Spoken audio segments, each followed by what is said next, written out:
So good morning student, once again I welcome you to my YouTube channel, and today we are going to read a very interesting story, A Talented Artist. Now with the help of this story you can learn how to read English, as well as you will get many sentence structures which will be useful in your conversations. So let's start the story. Neetu was very good at painting. Neetu एक लड़की का नाम है. Was जो है इसमें ये helping verb है. वेरी गुड मतलब बहुत अच्छी थी. काय में अच्छी थी? Eight painting. वो पेंटिंग बहुत अच्छा करती थी. एवरीवन एडमायर्ड हर आर्ट वर्क. और सभी, एवरीवन यानी प्रत्येक व्यक्ति, और एडमायर एक वर्ब होती है और एडमायर्ड इसका सेकंड फॉर्म है. तो हर जो है वो उसके के लिए प्रयोग होता है. तो एवरीवन एडमायर्ड हर आर्ट वर्क. उसका जो ड्राइंग, पेंटिंग जो भी वो करती थी, सभी लोग उसकी बहुत प्रशंसा करते थे.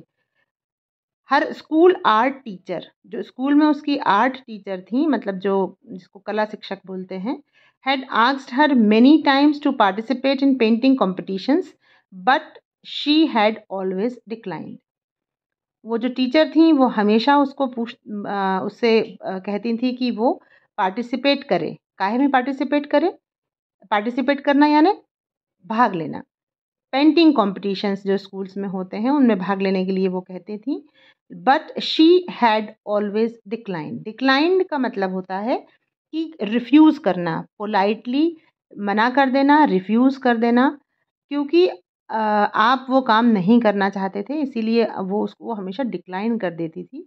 The teacher called Neetu's parents. क्या होता है कि टीचर हमेशा बच्चे को मोटिवेट करने के कोई भी मौके नहीं छोड़ता है. एक अच्छा जो शिक्षक होता है, तो उस शिक्षक ने वही किया कि teacher called Neetu's parents to find out why she was reluctant.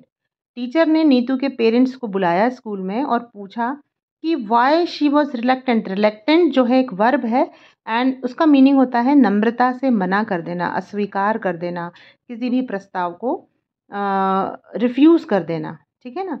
तो वो वाई शी वॉज रिलक्टेंट मतलब वो इस तरह से हमेशा मना क्यों कर देती है. सो दे टोल्ड हिम कि नीतू हैज़ अ कज़िन. अब यहाँ पर हैज़ भी जो है वो क्या है? एक हेल्पिंग वर्ब है. तो और ये सिंगुलर सब्जेक्ट के साथ यूज़ होती है, और नीतू क्योंकि सिंगुलर सब्जेक्ट है तो उन्होंने बताया कि Neetu has a cousin. Cousin means जो चचेरे या ममेरे भाई होते हैं उनको कहा जाता है, और इसके साथ कज़िन के साथ कभी भी ब्रदर या सिस्टर नहीं लगता, ओनली कज़िन यूज़ होता है. तो Neetu has a cousin who has a habit of criticising everyone. और वो जो उसका कज़िन था, वो उसकी हैबिट क्या थी? हैबिट मीन्स आदत. उसकी आदत थी कि वो क्रिटिसाइज करता था, मतलब कि आलोचना करता था एवरीवन, सभी की. सम टाइम बैक, कुछ समय पहले, ही सॉ हर पेंटिंग्स. और कुछ समय पहले क्या हुआ था कि उसके कज़िन ने उसकी कुछ पेंटिंग्स देखी थी, and teased her for a lack of colouring sense. और उस कज़िन ने उसको टीज़ किया था. टीज़ करने का मतलब होता है चिढ़ाना, कि तुमको कोई कलरिंग सेंस नहीं है. लैक मतलब होता है कमी. तो तुम्हारे पास कलरिंग सेंस की कमी है, और तुम्हारी जो पेंटिंग्स है उसको लेकर के उसने उसको काफ़ी कुछ बुरा कहा था, क्रिटिसाइज़ किया था.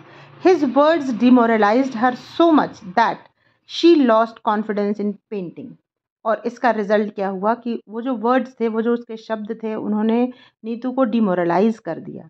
एक वर्ड होता है, मेन वर्ड जो है मॉरल है. मॉरल मतलब नीति. फिर उससे बना मॉरलाइज्ड मतलब सेकंड फॉर्म, और फिर उसको में डी लगा दिया तो वो बन गया डीमोरलाइज्ड, मतलब कि उसको डीमोटिवेट करा, डीमोरलाइज करा, उसको हतोत्साहित कर दिया.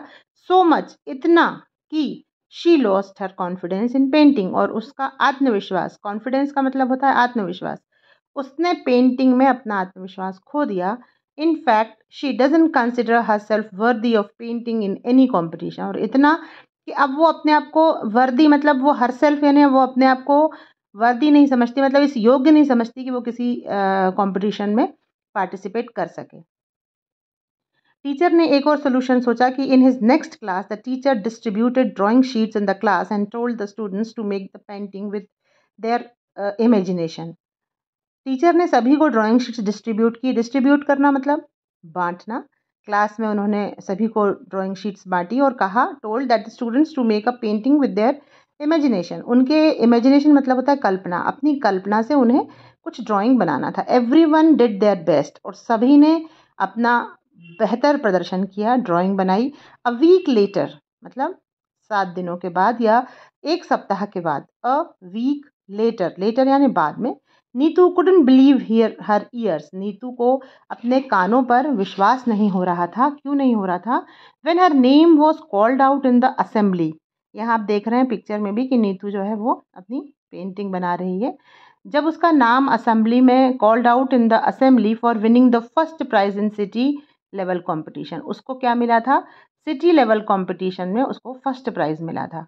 असेंबली में प्रेयर के समय जब ये अनाउंस हुआ तो she couldn't believe her ears, उसको अपने कानों पर विश्वास नहीं हुआ। Later in the class the art teacher explain to Neetu, और बाद में क्लासरूम में आर्ट टीचर ने नीतू को समझाया, एक्सप्लेन किया कि the painting you made last week was so extraordinary, जो पेंटिंग तुमने लास्ट वीक बनाई थी, जब वो क्लास में टीचर ने बनाने को कहा था, वो पेंटिंग इतनी एक्स्ट्राऑर्डिनरी थी।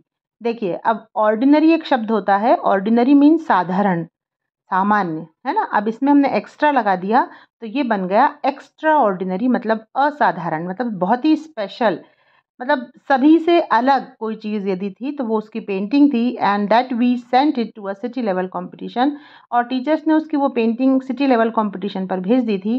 And it deserve the win, और डिजर्व मतलब योग्य थी, वो इस योग्य थी कि उसको पुरस्कार मिला।